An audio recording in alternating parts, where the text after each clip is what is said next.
আজকে মেয়ের স্কুল আসছে, এই যে গাছ নিয়ে গাছ লাগাতে হবে। আজকে হলো মাসের সেকেন্ড শনিবার ছিল, তো মেয়ের সঙ্গে দেখা করতে নবোদয় স্কুলে চলে এসেছি। আর আজকে হলো প্যারেন্টসদের উপর একটা আবদার ছিল যে প্রত্যেকে একটা করে গাছ নিয়ে আসবে। তো আমরা নিয়ে এসেছি এই যে নারকেল গাছটা, আর সেটা লাগানোর এখন প্রসেস চলছে। তোমাদের দাদাভাই এই যে এখানে খুঁজছে, এখানে গাছটা লাগানো হবে। আর একটা গাছ লাগানো মানে একটা প্রাণ বাঁচানো। আর ওই যে ওখানে যে সাদা ড্রেস পরে আছে যে ভদ্রমহিলা, উনি হলো টিচার।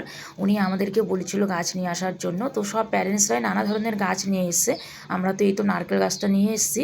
আর ওখানে টিচার হলো ফটো তুলছিল, ভিডিও করছিল, প্রিন্সিপালকে পাঠাতে হবে এই জন্য। এই যে এই টিচারটাই ফটো তুলছিল, ভিডিও করছে। সবাই আম কাঁঠাল, নানা ধরনের কাঁঠালের তো না, আম টাম পেয়ারা এই সমস্ত গাছ নিয়ে এসেছে। আর কাঁঠালের গাছের কথাটা কেন মানা করলাম, কারণ আজ পর্যন্ত আমার চোখেই ঠিকঠাক কাঁঠালের গাছগুলো চোখে পড়ে না। মানে বড় বড় গাছ দেখি, কিন্তু চারা গাছগুলো না চোখেই পড়ে না, সেই জন্য বললাম। আর এই যে এখানে নারকেল গাছটা দেখছো না, এটা না আমি লক্ষ্মী পুজো করেছিলাম, সেই ঘটের উপর, মা লক্ষ্মীর ঘটের উপর নারকেল দিয়েছিলাম। তো সেটাই রোজ বৃহস্পতিবার করে চেঞ্জ করতাম, আর নারকেলটা ধুয়ে ধুয়ে ঘটের উপর দিতাম। তো সেখান থেকেই এই গাছটা বের হয়ে গেছে।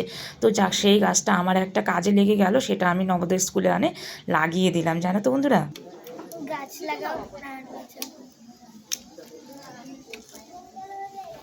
যখন এই নারকেল গাছটা ঘটের উপর বের হয়েছিল, তখন আমি ভাবছিলাম এটাকে আমি কিভাবে বাঁচাবো, এটার আমি কি করব। তো যাই হোক, এই যে নবোদয় স্কুলে নিয়ে এসে লাগিয়ে দিলাম, এটা আমার কাজে লেগে গেল। আর এর আগেও এরকম একটা গাছ বের হয়েছিল, সেটা আমি বাড়িতে নিয়ে গিয়ে লাগিয়ে দিয়েছিলাম।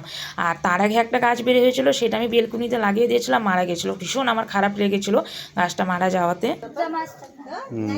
গাছ লাগাও প্রাণ বাঁচাও, সবাইকে একটা করে গাছ লাগানো দরকার অক্সিজেনের জন্য। গাছ লাগাও প্রাণ বাঁচাও আজকে স্কুলে। আর সত্যি কথাই, গাছ আমাদের সবাইকে লাগানো উচিত। গাছ লাগাও প্রাণ বাঁচাও, গাছ লাগালে মুক্ত ভালো অক্সিজেন পাওয়া যাবে। তো যে পরিমাণে গাছ এখন কাটা হয়, তার থেকে ডবল ডবল গাছ সবাইকে লাগাতে হবে, কারণ একটা গাছ মানে একটা প্রাণ। তো দেখো, সব প্যারেন্টসরা গাছ নিয়ে এসছে, সবাই লাগাচ্ছে, এখানে ফটো তোলার প্রসেস চলছে। তো আজকের ভিডিওটা এন্ড করলাম, টাটা বাই বাই।